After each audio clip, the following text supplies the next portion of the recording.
दोस्तों, वक्त अब सचमुच बदल चुका है। वो दौर गया जब कोई भी देश भारत को हल्के में ले लेता था। जो भारत पहले पड़ोसियों की चालें चुपचाप सहता था, अब वही भारत दुश्मनों को उनके घर में घुसकर जवाब दे रहा है। कभी पाकिस्तान की पोल दुनिया के सामने खोली, तो कभी तुर्की और अजरबैजान को उनकी असलियत दिखा दी। लेकिन इस बार खेल और बड़ा है, बहुत बड़ा। इस बार निशाने पर है बांग्लादेश। हाँ, वही बांग्लादेश जो कभी भारत के कंधों पर सवार होकर आजाद हुआ था, और आज वही देश भारत को आंखें दिखाने लगा था। मगर भारत ने साफ कर दिया, दोस्ती हमारी शेर जैसी है, शांत तब तक जब तक कोई हमारी सीमा या सम्मान को छूने की कोशिश ना करे। पिछले कुछ महीनों से बांग्लादेश चीन और पाकिस्तान के इशारों पर भारत को दबाव में लाने की साजिशें कर रहा था। उन्हें लगा कि पूर्वोत्तर का सिलीगुड़ी कॉरिडोर यानी भारत की लाइफलाइन उनकी मर्जी से चल सकता है। लेकिन बांग्लादेश शायद भूल गया था, भारत 2025 का भारत है, जो अब किसी भी कीमत पर अपने हितों से समझौता नहीं करता। और फिर भारत ने एक नहीं, पूरे 5 मोर्चों पर वार किया। ऐसा वार जिसने बांग्लादेश की कमर ही नहीं, उसकी पूरी रणनीति हिला दी। सबसे पहला और सबसे करारा झटका बिजली का वार। अडानी ग्रुप, जो बांग्लादेश को सस्ती बिजली देता था, उसने अचानक 800 मेगावाट बिजली सप्लाई बंद कर दी। जिस बिजली पर बड़े शहर, फैक्ट्रियां और इंडस्ट्री चलती थीं, सब कुछ एक पल में अंधेरे में डूब गया। बांग्लादेश की सबसे मजबूत गारमेंट इंडस्ट्री रुक गई। लाखों मजदूर सड़कों पर आए। एक्सपोर्ट ठप पड़ गया।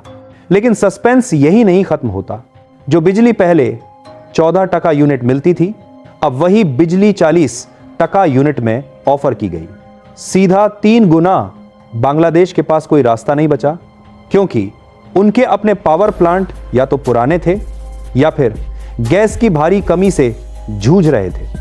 भारत का यह कदम सिर्फ बिजली काटना नहीं था, यह था इकोनॉमिक स्ट्राइक, जिससे पूरा बांग्लादेश हिल गया। भारत ने एक बात साफ कर दी, अब ऊर्जा भी हथियार है और इसका इस्तेमाल वही करेगा जो भारत की दोस्ती की कदर जानता हो। लेकिन असली कहानी तो यहीं से शुरू होती है। बिजली कटने के बाद भारत ने दूसरा वार किया, डिजिटल स्ट्राइक। बांग्लादेश का लगभग 65% इंटरनेट भारत के ऑप्टिकल फाइबर पर निर्भर था, और जैसे ही भारत ने अपने इंटरनेशनल गेटवे बंद किए, पूरा बांग्लादेश एक झटके में ऑफलाइन। बैंक का काम रुक गया, न्यूज़ चैनल बंद, सरकारी वेबसाइट्स डाउन, लोगों के मोबाइल दिमाग वाले फोन बन गए। और यह कोई तकनीकी गलती नहीं थी, यह था भारत की प्लान्ड चाल, क्योंकि इन्हीं डिजिटल रास्तों से बांग्लादेश में बैठे कुछ लोग भारत के खिलाफ साइबर साजिशें रच रहे थे। भारत ने बिना गोली चलाए बांग्लादेश की आवाज बंद कर दी। ढाका के पत्रकार खामोश, ट्रोल आर्मी गायब, और पूरा देश ऑनलाइन दुनिया से कट चुका है। लेकिन दोस्तों, भारत का खेल यही नहीं रुका। तीसरा वार आया ईंधन पर। बांग्लादेश अपनी तेल की करीब 70% जरूरतें भारत से पूरी करता था, और भारत ने अचानक पेट्रोल डीजल की सप्लाई रोक दी। बस फिर क्या था, देश में हाहाकार मच गया।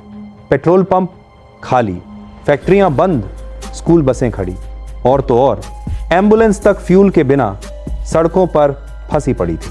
जहां जनरेटर से किसी तरह काम चल रहा था, अब वहां भी मशीनें चुप हो गईं। बांग्लादेश की सड़कें गाड़ियों से भरी थीं, लेकिन टैंक बिल्कुल खाली। लोग परेशान, बाजार सूने, और सरकार की नींदें उड़ चुकी थी। भारत का यह वार सिर्फ तेल रोकना नहीं था, यह था उस ब्लैकमेल का जवाब जो बांग्लादेश, चीन और पाकिस्तान के साथ मिलकर ऊर्जा सप्लाई के नाम पर भारत पर डालना चाहता था। भारत ने बांग्लादेश की ब्लैकमेलिंग का खेल हमेशा के लिए खत्म कर दिया। अब बांग्लादेश के पास भारत की शर्तें मानने के अलावा कोई रास्ता नहीं बचा था। भारत की यह एनर्जी स्ट्राइक उसके इतिहास की सबसे सटीक आर्थिक चाल साबित हुई। एक ऐसी चाल जिसने बांग्लादेश के हर बड़े शहर में डर और घबराहट भर दी। लेकिन भारत अभी रुका नहीं था। असली तूफान तो अब आने वाला था। चौथा वार, भूख का वार। भारत ने बॉर्डर से जाने वाली सारी खाद्य सप्लाई रोक दी। चावल, दाल, सब्जियां, फल, सब कुछ एक झटके में बंद। बांग्लादेश के बाजारों में हड़कंप मच गया। दुकानों से खाने पीने का सामान गायब और जो थोड़ा बहुत बचा था उसकी कीमतें आसमान पर। लोग राशन दुकानों के बाहर लंबी कतारों में खड़े, लेकिन थैलियां खाली। यही वो बांग्लादेश था जिसे भारत ने बार बार इंसानियत के नाते मदद की थी।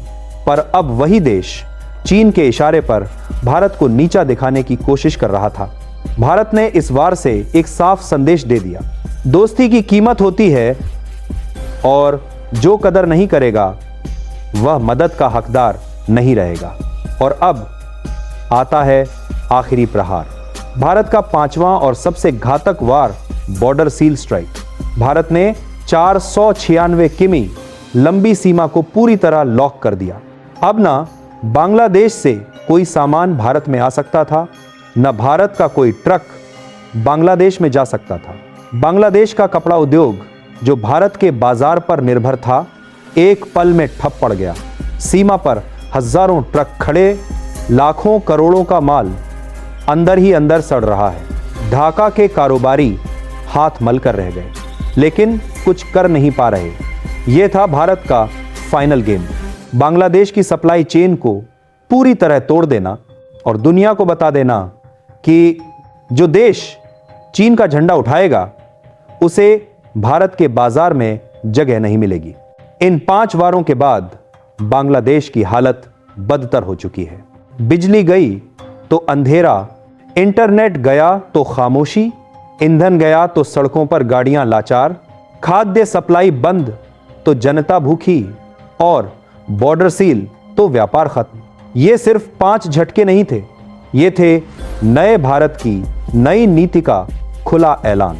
दोस्तों, भारत ने साफ कर दिया कि अब कूटनीति का मतलब सिर्फ बातें करना नहीं रहा। अब डायलॉग कम, एक्शन ज्यादा है। ढाका की गलियों में अब हड़कंप है, बाजार सुनसान, सड़कों पर प्रदर्शन और लोगों की आवाजें उठ रही हैं। बांग्लादेश सरकार ने मदद के लिए चीन का सहारा मांगा, पर कोई भी देश खुलकर उसके साथ खड़ा नहीं दिखा।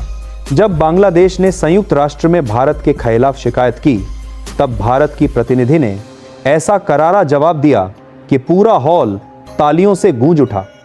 उसने कहा, भारत शांति चाहता है पर अपनी संप्रभुता पर कभी समझौता नहीं करेगा। वही पंक्ति अब भारत की नई विदेश नीति की पहचान बन चुकी है। अभी भारत अपने नॉर्थ ईस्ट में 230 करोड़ के बड़े इंफ्रास्ट्रक्चर प्रोजेक्ट्स लगा रहा है, नए हाईवे, सुरंगें और रेल लिंक। इसका मकसद साफ है, भविष्य में किसी भी देश की ब्लैकमेलिंग की गुंजाइश ही खत्म कर देना, जिससे चिकन नेक जैसी कमजोरियां रह ही ना जाएं। अब कहानी खत्म और मेड इन इंडिया की नई कहानी शुरू।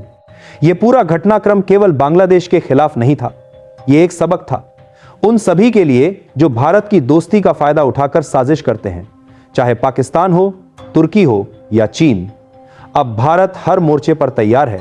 युद्ध अब सिर्फ सीमा पर नहीं लड़ा जाता, यह बिजली, ईंधन, डाटा और व्यापार की लाइनों में भी लड़ा जाता है और भारत ने इस नए तरह के युद्ध में जीत दर्ज की है।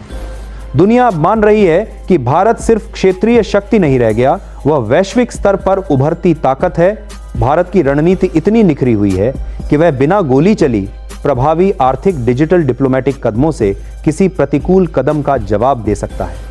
यही बन रही है नए भारत की पहचान, स्मार्ट पावर। अब भारत अपने हितों की रक्षा के लिए हर समीचीन साधन इस्तेमाल करेगा। कूटनीति, व्यापार, तकनीक सब हथियार हैं। अगर आप इसे सिर्फ एक खबर समझ रहे हैं तो सोच बदल दीजिए, यह भारत के आत्मविश्वास की दहाड़ है। दशकों तक हमने शांति की भाषा बोली, पर अब वही भारत जरूरत पड़ने पर शक्ति की भाषा भी बोलता है। किसी ने भी दोस्ती में धोखा दिया तो भारत ने उसी भाषा में जवाब दिया, कूटनीति। अब तुष्टीकरण की नहीं, जवाबदेही की है। दोस्ती अब सम्मान के साथ होगी और अगर कोई दुश्मनी करे तो उसका हिसाब कीमत के साथ चुकाना होगा। नया भारत आत्मनिर्भर, आत्मविश्वासी और अडिग, धमकाने वाला नहीं, पर जब जरूरत पड़े तो दुनिया सुनती है। दोस्तों, अगर आप इस नए भारत पर गर्व महसूस करते हैं तो यह वीडियो शेयर कीजिए ताकि हर भारतीय तक यह संदेश पहुंचे। अब हमें कमजोर नहीं कहा जा सकता। अब हम सिर्फ दोस्ती निभाते नहीं, जरूरत पर इतिहास भी बदल देते हैं।